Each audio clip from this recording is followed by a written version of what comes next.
Hello दोस्तों, कैसे आप सभी। उम्मीद है कि आप लोग अच्छे होंगे। आज पढ़ेंगे लोग अम्ल क्षारक एवं लौड़ के बारे में। इसका फर्स्ट वीडियो और सेकंड वीडियो का भी बना दिया गया है, आप लोग वहां से जा कर के देख सकते हैं। और आप लोग बने रहिए अपना साइंस पे। श्यामनंदन सर जो केमिस्ट्री पढ़ाएंगे आप लोग को अच्छे तरीक़ा से, एग्ज़ाम में भी अच्छे मार्क्स को लाना है और अच्छे स्कोर पाना है। चलिए पढ़ते हैं लोग। चलिए, सूचक का मतलब यानी कि कोई भी चीज़ को हम कैसे पहचान लें कि वो क्या है, कैसे है। तो सूचक कहने से ही हम लोग को स्पष्ट हो जा रहा है कि कोई भी पदार्थ है जिसको हम कैसे उसको सूचित करेंगे। तो कह रहा है कि सूचक ऐसे पदार्थ को कहते हैं जो अपने रंग अथवा गंध में परिवर्तित के द्वारा पदार्थ के अम्लीय, क्षारीय या उदासीन होने की सूचना करता है। यानी कि पहला कह रहा है रंग के, अपने रंग जो होगा उसके रंग के परिवर्तन के द्वारा, रंग परिवर्तन और गंध परिवर्तन के द्वारा अम्ल, क्षारीय और उदासीन होने की क्या करता है, सूचना करता है कि वो अम्ल है, क्षार है, उदासीन है। कैसे पहचानेंगे कि अम्ल है, क्षार है, उदासीन है? तो दो तरीका से, एक रंग के द्वारा, एक गंध के द्वारा। ये दो तरीका से हम लोग पहचानेंगे कि वो सूचक है। और सूचक जो होता है रंग और गंध परिवर्तन के द्वारा ही पदार्थ के अम्लीय, क्षारीय या उदासीन होने की क्या करता है, सूचना देता है। चलिए अब देखते हैं कि सूचक जो होता है कि सूचक कितने प्रकार के होते हैं। तो यहाँ पे देखेंगे कि सूचक दो प्रकार के होता है। कौन कौन से, चलिए उसको देखते हैं कि सूचक कितने प्रकार का होता है। तो दो प्रकार के, एक अभी बताएं कि रंग, एक होता है गंध। पहला है कि रंग सूचक, दूसरा होता है गंधीय सूचक। यानी कि रंग सूचक कहने का अर्थ हुआ कि रंग में परिवर्तन, यानी कि जिसमें रंग में परिवर्तन हो उसे क्या कहेंगे, रंगीय सूचक। और जिसमें गंध में परिवर्तित हो उसे कहेंगे गंध में परिवर्तन, यानी कि गंधीय सूचक। उम्मीद है कि दोस्तों यहाँ तक आप लोग को समझ में आया होगा। चाहिएगा लो तो स्क्रीनशॉट ले सकते हैं। चलिए आगे देखते हैं। हाँ दोस्तों, देखेंगे आगे, नोट में लिखिएगा इसको, नोट कि लिटमस विलियन बैंगनी रंग का उदासीन अर्क है। जो लिटमस विलियन होता है वो बैंगनी रंग का क्या होता है, उदासीन अर्क होता है। ये आप लोग नोट कर लीजिएगा, बैंगनी रंग का क्या होता है, उदासीन अर्क होता है। जो थैलोफाइट समूह के लीचेन पौधों से निकाला जाता है। जो ये है सूचक क्या है, जो लिटमस विलियन बैंगनी रंग का उदासीन अर्क है, जो थैलोफाइट समूह के लीचेन पौधे से निकाला जाता है। यह न अम्लीय होता है और न पौधों से निकाला जाता है, लीचेन पौधों से निकाला जाता है। इतना आप लोग को समझ में आया होगा। चलिए आगे देखते हैं कि इसको भी पॉइंट में करिएगा कि यह अम्लीय विलयनों में लाल और क्षारीय विलयनों में नीला हो जाता है।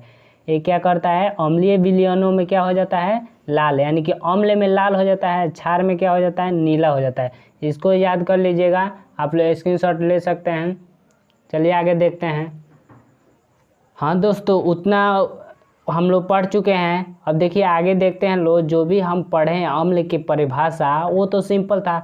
अब पढ़ेंगे जो वैज्ञानिक थे आरहेनियस, उसके अनुसार पढ़ेंगे लोग अम्ल क्षारक की परिभाषा क्या होता है। चलिए पढ़ते हैं लोग कि आरहेनियस एक क्या थे, वैज्ञानिक थे जिन्होंने अम्ल की परिभाषा अपने अनुसार में दिया।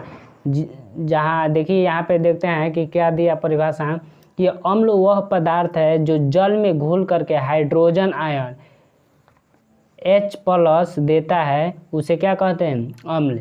यानी कि आरहेनियस जो वैज्ञानिक थे उसने क्या बताया कि जो हाइड्रोजन आयन H+ जल में घुल करके देता है, अम्ल क्या है, अम्ल वह पदार्थ है जो जल में घुल करके हाइड्रोजन आयन यानी कि H+ देता है, उसे क्या कहते हैं, अम्ल कहते हैं। एग्जाम्पल में देखेंगे कि HCl क्या है, अम्ल है, जो H2O यानी कि जल की उपस्थिति में जल में घुल करके क्या बनाया, H+, उसके बाद से Cl-।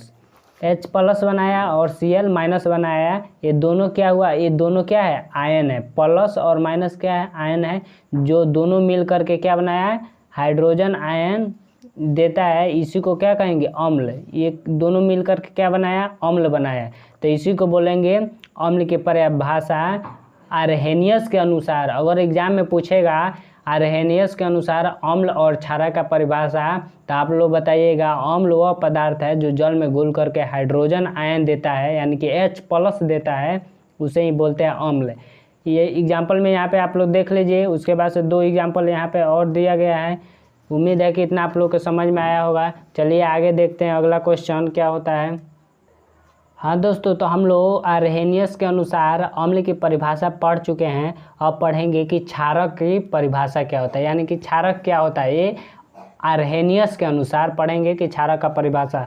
तो क्षारक वह पदार्थ है जो जल में घुल करके hydrogen ion OH, hydroxide ion यानी कि OH माइनस देता है। उसमें था, अम्ल में था हाइड्रोजन आयन था, इसमें हाइड्रोक्साइड आयन यानी कि OH माइनस देता है। उसी को बोलेंगे क्या, क्षारक। यानी कि क्षारक वह पदार्थ है जो जल में घुल करके हाइड्रोक्साइड आयन यानी कि OH माइनस देता है, उसी को बोलेंगे क्षारक। अब एग्जाम्पल में देखेंगे NaOH क्या है, एक क्षारक है। जो Na प्लस हुआ चार्ज, इसका OH माइनस हुआ, यहाँ पे क्या कर रहा है, OH माइनस चार्ज दिया, उसी को बोलेंगे। ये दोनों मिल करके क्या हुआ, ये दोनों मिल करके ये H2 के उपस्थिति में जल में घुल करके क्या बनाया, हाइड्रोक्साइड आयन OH माइनस बनाया, जिसको हम बोलेंगे क्षारक। एक और एग्जांपल यहाँ पर दिए हैं KOH यानी कि पोटेशियम हाइड्रोक्साइड। ये भी K प्लस दिया है चार्ज और OH माइनस दिया है, यानी कि हाइड्रोक्साइड आयन दिया है, तो ये भी क्षारक हुआ। उम्मीद है कि आप लोग को इतना समझ में आया होगा। अगर समझ में आया है तो लाइक करिए, कमेंट करिए, और नहीं आया है तब भी कमेंट करिए। फिर से दोबारा वीडियो बनाएंगे और समझाएंगे आप लोग के। उम्मीद है कि दोस्तों आप लोग को समझ में आया होगा, और समझ में आया है तो प्लीज़ आप लोग शेयर भी करिए अपने दोस्तों के पास।